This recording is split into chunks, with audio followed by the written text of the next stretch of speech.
Assalamualaikum warahmatullahi wabarakatuh. Nama saya Dina Gusti Aulia, NIM I1D119010, Program Studi Seni Drama Tari dan Musik, Fakultas Ilmu Budaya Universitas Jambi tahun 2020. Baiklah, saya akan menjelaskan materi mata kuliah Antropologi Seni yang berjudul Masyarakat. Dalam bahasa Inggris dipakai istilah society yang berasal dari kata socius berarti kawan.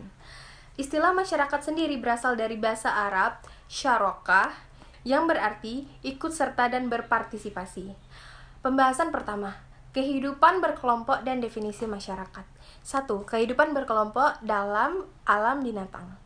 Bukan hanya makhluk manusia saja, melainkan juga banyak jenis makhluk hidup yang hidup secara berkelompok. Misalnya, kita mengetahui banyak sekali jenis protozoa yang hidup bersama makhluk sel sejenis dalam suatu kelompok, sebagai ribuan sel yang masing-masing tetap merupakan individu sendiri-sendiri. 2. Kehidupan berkelompok makhluk manusia.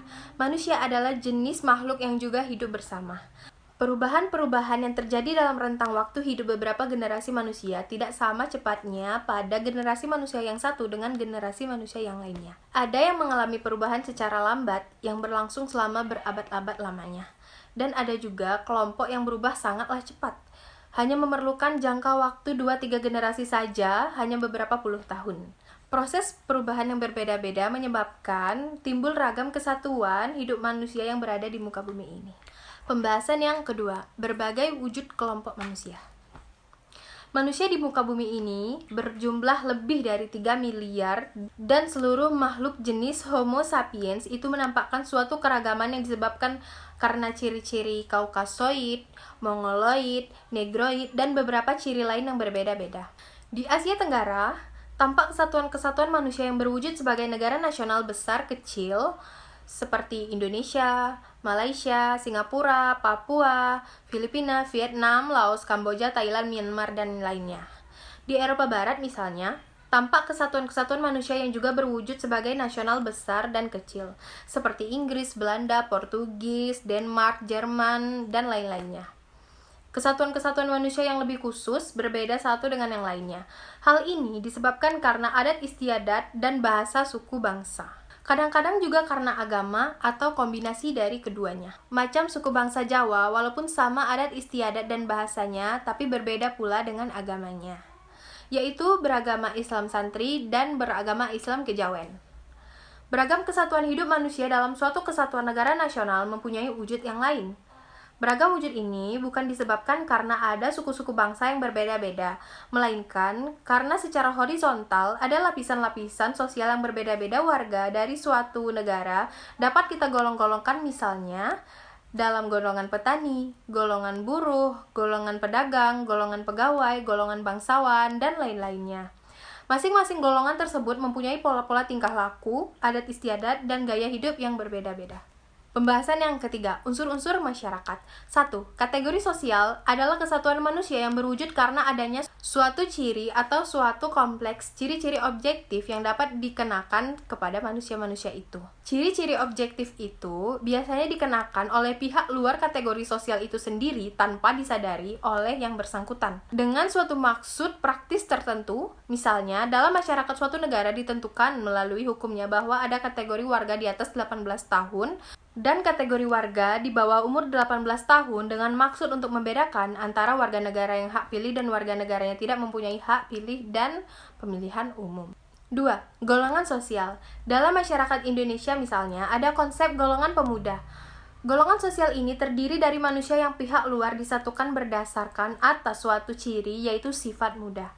Namun, selain ciri objektif tersebut, golongan sosial ini digambarkan oleh umum sebagai suatu golongan manusia yang penuh idealisme.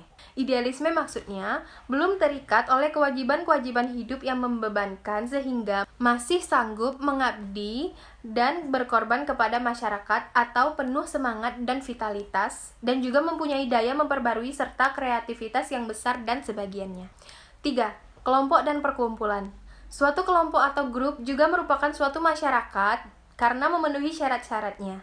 Dengan adanya sistem interaksi antara para anggota dan adanya adat istiadat serta sistem norma yang mengatur interaksi itu, dan adanya kontinuitas serta dengan adanya rasa identitas yang mempersatukan semua anggota tadi. 4. Ikhtisar mengenai beragam wujud kesatuan manusia.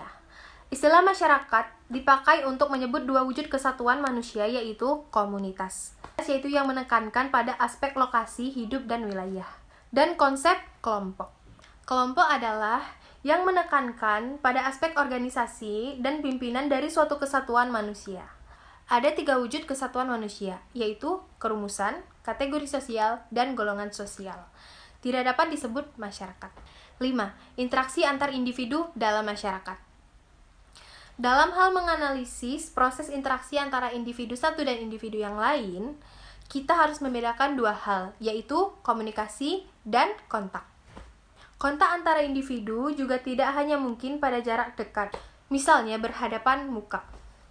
Juga tidak hanya sejauh kemampuan panca indera manusia, tetapi alat-alat kebudayaan manusia masa kini seperti tulisan, buku surat kabar, telepon radio, televisi, memungkinkan individu satu dan individu lainnya berkontak pada jarak yang sangat jauh. Baiklah, mungkin cukup sekian penjelasan saya tentang materi mata kuliah Antropologi Seni yang berjudul Masyarakat.